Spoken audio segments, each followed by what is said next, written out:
Hello and welcome to the fourth video in this Nvd3 series.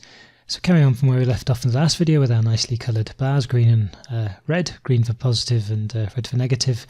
In this video we're going to do something very short and sweet, a short video. We're going to add a button onto here where we can clear this area here and just blank everything. It's a function that's often asked how you do it. In this video we'll have a look at, there are many ways of doing it actually, but maybe the simplest way of doing it.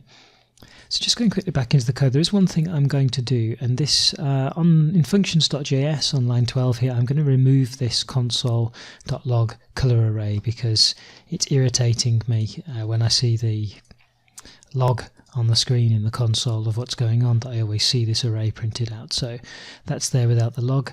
And let's have a look at what we need to do then to clear our chart. Well, the first thing to do, we're going to need to do to clear our chart, is we're going to need to write a new function. And I'm going to call that function clear chart. And nothing really special with this one at all. The only thing to know really is what you need to do to actually be able to clear the chart.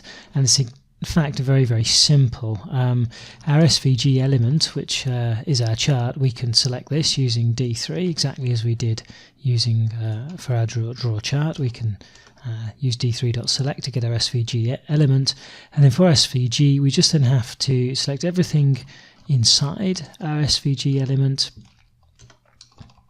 like so, and inside there we put a little asterisk to get everything, and then I just have to say remove.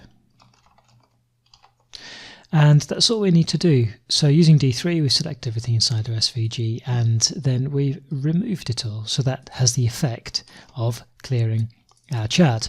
The only thing that remains then obviously is to call that function. I'm going to scroll down to the bottom of functions.js and just make a copy and a paste of this button load chart, and I'm going to call this button or btn clear chart in anticipation of actually clearing the chart.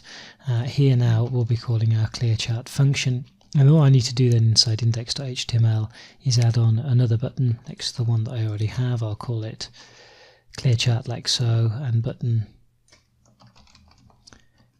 clear chart, and save, and now we should actually be good to go. And that's all we need to do to clear our chart. So back to the web page in a quick refresh, and let's just load our chart and click clear, and we can see that the chart disappears. Okay, that's it then for this video. Quite short, but a bit of functionality that's often requested or required. Hope it was clear, everything's okay. If not, then drop me a comment please in the comment section. Otherwise, see you in the next video.